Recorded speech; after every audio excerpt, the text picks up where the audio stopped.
ফোনের দিকে তাকিয়ে খুশিতে সমৃদ্ধির চোখে জল চলে আসল। চোখের জল মুছে অননাকে বলল, আপু আজকে আমি ভীষণ খুশি হয়েছি। এই প্রথমবারের মতো আরবের ক্যাপ্টেন্সিতে ওর দল ফাইনাল জিতল। আই এম রিয়েলি হ্যাপি আপু। অনন্যা বলল, আমিও খুব খুশি হয়েছি রে। আরব আসলেই একজন ট্যালেন্টেড ক্রিকেটার। ওর মধ্যে আলাদাই ট্যালেন্ট আছে। ফাতেমা রহমান এসে দরজার নক করে বললেন, সমৃদ্ধি, অনন্যা খেতে আয়। অনন্যা বলল, তুমি যাও, আমরা আধ ঘন্টা পরে আসছি। মিনিট 15 পরেই প্রাইজ দিবে। সবকিছু রেডি করা হচ্ছে। একটু পরেই চিটাগাং কিংসকে ট্রফি দেয়া হবে। সমৃদ্ধি বেশ এক্সাইটিং হয়ে আছে। 2025 BPL champion team Chittagong Kings. Chittagong কিংসের ক্যাপ্টেন মিস্টার আশফিয়ান আরবকে স্টেজে ডাকা হল। মাঠের এক পাশে মরিয়ম রহমান, আফসিন আর নিবিড় হাসিমুখে দাঁড়িয়ে আছে। আরব হাসিমুখে দৌড়ে স্টেজে উঠল। আরবের হাতে 2025 বিপিএল চ্যাম্পিয়ন ট্রফিটা তুলে দেয়া হল। আরব সেটা হাতে নিয়ে উঁচিয়ে ধরে স্টেজ থেকে নেমে আসতেই সবাই মিলে একসাথে আনন্দ করতে লাগল। সমৃদ্ধিরও বেশ আনন্দ লাগছে। আজকে সমৃদ্ধি ভীষণ খুশি। চিটাগাং কিংসের সবাই ট্রফি নিয়ে ছবি তুল। আরব ট্রফিটা নিয়ে মরিয়ম রহমান, আফসিন, নিবিড় সবার সাথে দাঁড়িয়ে আরও কিছু ছবি তুলে নিল। আফসিন ও প্রচুর পরিমাণে খুশি। ফাইনালি তার ভাইয়ের ক্যাপ্টেন্সিতে চিটাগাং কিংস ট্রফি জিত। রাতে ডিনার করে সমৃদ্ধি রুমে এল। ইনস্টাগ্রামে ঢুকতেই দেখল আরব লাইভে আছে। সাথে সাথেই সমৃদ্ধি লাইভে জয়েন করল। লাইভে জয়েন করতেই ক্যামেরার সামনে ঝলমলে পরিবেশ দেখা গেল। চিটাগাং কিংসের টিম হোটেলে পার্টি চলছে। রঙিন লাইটের ঝলকানিতে পুরো জায়গাটা উজ্জ্বল হয়ে উঠেছে। টিমের সবাই হৈহুল্লোড় করছে। চিটাগাং কিংসের থিম সংটা বাজছে, কয়েকজন সেই গানের সাথে সাথে ট্রফি নিয়ে নাচছে। এক পাশে বিরাট একটা বুফে টেবিল সাজানো, grill chicken, tandoori, pasta, sushi থেকে শুরু করে দেশি-বিদেশি নানা পদ। প্লেয়ারদের কয়েকজন প্লেট হাতে নিয়ে গল্প করতে করতে খাচ্ছে, কেউ আবার নিজেদের প্লেট থেকে অন্যকে খাইয়ে দিচ্ছে মজা করে। আরব ফোন হাতে নিয়েই সবার সাথে এনজয় করছে। লাইভের কমেন্ট সেকশনে দর্শকদের একের পর এক বিভিন্ন comments. Congratulations Arab, you deserve this উ। Chittagong Kings is the best উ। You are our king Arab গ। Best captain ever. Next year ও তোমরাই জিতবে। এমন আরও নানা কমেন্টস। লাইভ শেষ হতেই সমৃদ্ধি হেসে ফোনটা অফ করে বালিশের পাশে রাখল। ওর মন আনন্দে ভরে গেছে। এতদিনের অপেক্ষা, এত প্রার্থনা, সব আজ সার্থক মনে হচ্ছে। এই মুহূর্তটা ও চিরদিন মনে রাখবে। পরদিন সকাল সকাল বাড়িতে চলে আসে আরব। আজকে তাওহিদ জামান ও ফিরেছেন। ড্রয়িং রুমে বসে আছে নিবিড় আর আরব। তাওহিদ জামান নিজের রুমে রেস্ট নিচ্ছেন। আফসিন ওর অফিসে গেছে। মরিয়ম রহমান কিছু কফি আর স্ন্যাক্স টি টেবিলে রাখলেন। কফিতে চুমুক বসিয়ে নিবিড় বলল, ট্যুরের ব্যাপারে কিছু ভেবেছিস? হোটেল বুক করেছি দুবাই যে 2 দিনের জন্য। রাইসা কি যাবে? রাইসার নামটা শুনতেই আরবের মাথাটা গরম হয়ে গেল। নিবিড়কে ধমক দিয়ে বলল, জাস্ট শ্যাট আপ নিবিড়। ওই ফালতু নেকা মেয়েটার নাম আমার সামনে একদম নিবি না। আর ওর সাথে কন্ট্যাক্ট ও করবি না। আমি, তুই আর আফসিন যাব। আন্টি, আঙ্কেল যাবে না? বাবা তো মাত্রই আজকে ফিরল আর আম্মিকে বলেছিলাম। আম্মি বল যাবে না। নিবিড় কিছুক্ষণ চুপ থেকে বলল, বলছিলাম যে আরব, একটা বিয়ে করে নে। তারপর বুকেও সাথে নিতে পারবি। আমরাও ভাবির সাথে ঘুরতে পারব। আরবের মেজাজটা গেল বিগড়ে। আরবের চোখমুখের অবস্থা দেখে নিবিড় সোফা থেকে উঠে দরজার কাছে গিয়ে দরজা ধরে দাঁড়াল। কারণ আরবকে বিশ্বাস নেই কখন আবার 2-4টা চড় মেরে দেয়। আরব চেঁচিয়ে বলল, খুব শখ হয়েছে আমার বউয়ের সাথে ঘুরার, তাই না? বলেই আরব পা থেকে জুতো খুলে তেড়ে গেল নিবিড়ের দিকে। নিবিড় দরজা খুলে দৌড় দিল। পিছন পিছন দৌড়ে যেতে যেতে আরব বলল, আমার বিয়ে নিয়ে যদি আর কখনো কথা বলতে দেখেছি তাহলে ওই নেকাটার সাথেই আমি তোর বিয়ে দিয়ে দিব। নিবিড় দৌড়ে গেট খুলে বেরিয়ে যেতে যেতে বলল, আমি আর তোর সামনেই আসব না। আরব গেট অবধি এসে থেমে গেল। জুতো পায়ে দিয়ে গেট লাগিয়ে বাড়ির ভিতর গেল। প্রচুর বিরক্ত হল আরব। এই নিবিড়ের আর কাজ নেই। শুধু আরবকে বিয়ে করার জন্য এটা সেটা বলতেই থাকে।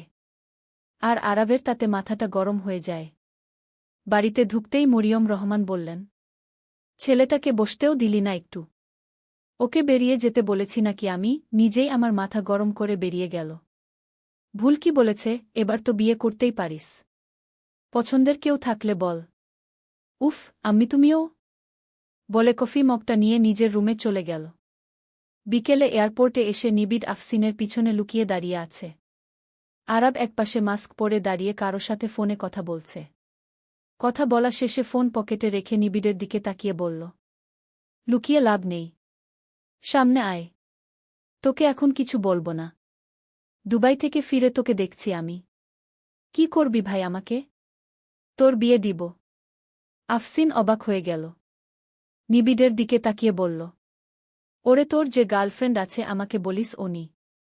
সব পেটের কথা আরবকে বলিস? আমি তোর কেউ হই না? নিবিড় মাথায় হাত দিয়ে অসহায় স্বরে বলল, আরে আমার গার্লফ্রেন্ড আসবে কোত্থেকে? আরব তো এখনই বল দুবাই থেকে ফিরে তোর বিয়ের ব্যবস্থা করবে। এদের দুজনের এমন ননসেন্স মার্কা কথা শুনে আরবের মাথাটা আরও গরম হয়ে গেল। আরব রাগী গলায় বলল, তোরা যাবি আমার সাথে নাকি তোদের দুটোকেই এখানে রেখে চলে যাব? আফসিন বলল, যাব আমি। চল আরব। আফসিন আর আরব সামনের দিকে এগিয়ে গেল। নিবিড় পেছন পেছন দৌড়ে আসতে আসতে বলল, আরে দাঁড়া, আমাকে ফেলেই চলে যাবি নাকি? প্রায় 5.5 ঘণ্টা পর ওরা দুবাই গিয়ে পৌঁছাল। গিয়ে প্রথমেই ওরা বুকিং দেয়া হোটেলে উঠল। রুমে লাগেজ রেখে ফ্রেশ হয়ে ডিনার করতে রেস্টুরেন্টে গেল। ডিনার টেবিলে বসে তিনজনে কথা বলছে এমন সময় নিবিড়ের কল আসল।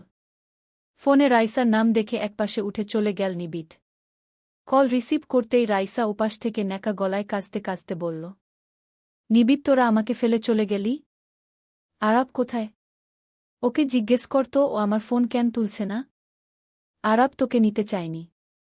আরবের সাথে ট্যুরে ওর যাকে ইচ্ছা তাকে নিবে। সেখানে আমি বলার কে? তুই বললেই আরব নিশ্চয়ই রাজি হতো। আমার কথা শুনে আরবের যা মর্জি ও তাই করে। প্লিজ ফোন রাখ রাইসা। এখন তোর এসব কথা ভালো লাগছে না? আমার কথা তোর কাছে বিরক্তিকর মনে হয় নিবিড়? নিবিড় ও এবার বেশ বিরক্ত হল। ফোন কেটে দিল। আফসিন নিবিড়ের কাছে এসে জিজ্ঞেস করল, কিরে কে ফোন দিয়েছিল? আর কে ওই ন্যাকাটা? আফসিন রেগে গিয়ে বলল, নিবিড়ের বাচ্চা তোকে এবার মেরেই ফেলব। তুই এখনও ওই মেয়েটার সাথে কথা বলছিস? আরব যদি জানতে পারে যে এখানে আসার পর ওই ন্যাকাটার সাথে কথা বলেছিস তাহলে তোকে ডিরেক্ট বুর্জ খলিফার উপর থেকে ফেলে দিবে। তোরা ভাইবোন দুটো এমন কেন রে?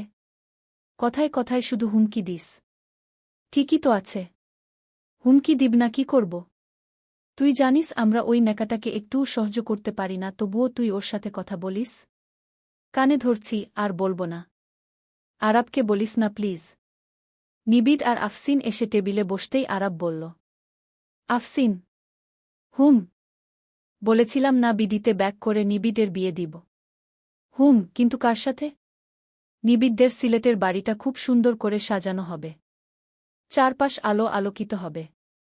আর গেটের সামনে বট বট করে লেখা থাকবে কি নিবিড় ওয়েডস রাইসা সরি নিবিড় ওয়েডস গো। নিবিড় অসহায় দৃষ্টিতে তাকাল। নিবিড় এর ফেস এক্সপ্রেশন দেখে আফসিন আর আরব হো হো করে হেসে উঠল। নিবিড় কাদো কাদো ফেস বলল, ভাই আর যাই করিস ওই ন্যাকাটার গলায় আমাকে ঝুলাস না প্লিজ, নয়তো ওই ন্যাকার ন্যাকামি দেখতে দেখতে আমার জীবনটাই শেষ হয়ে যাবে। ওই ন্যাকার সাথে কথা বলতে তো দেখি খুব ভালো লাগে তোর। আমি বারণ করেছিলাম না রাইসার সাথে কথা না বলতে? এরপরও ওর ফোন রিসিভ করেছিস কেন? ভাই মাপ চাই। আর হবে না। এর মধ্যেই ওয়েটার এনে খাবার সার্ভ করল। আরব আর আফসিন খেতে লাগল। আরব খেতে খেতে বলল, কিরে কি ভাবছিস, খেয়ে নে। নিবিড় বলল, ভাবছি এটাই তোর বউ যে হবে তার জীবনটাই তুই শেষ করে দিবি। আরব শক্ত গলায় বলল, আমার বউ নিয়ে তোকে ভাবতে হবে না। চুপচাপ খা। প্রায় মধ্যরাত। হোটেলের রুমে বেডে বসে আছে আরব। নিবিড় একপাশে শুয়ে বেঘোরে ঘুমাচ্ছে।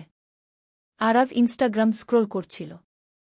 অনেক নোটিফিকেশন এর ভিড়ে একটা নোটিফিকেশনে হঠাৎ চোখ আটকে যায়, Samriddhi Rahman mentioned you in a comment notification on করতেই আরাব দেখে সেদিন ও যে মেয়েটাকে থ্যাংক ইউ জানিয়েছিল সেই মেয়েটা ওকে আবারও মেনশন দিয়েছে। আমার কমেন্টটা যে আপনার চোখে পড়বে ভাবতেই পারিনি আমি। আপনি যে কমেন্টটা পড়ে রিপ্লাই দিয়েছেন এটাই আমার অনেক বড় পাওয়া গ। মনে মনে পড়ল কমেন্টটা। মেয়েটার প্রোফাইল পিকচারের দিকে খেয়াল করতেই বেশ অবাক হয়ে গেল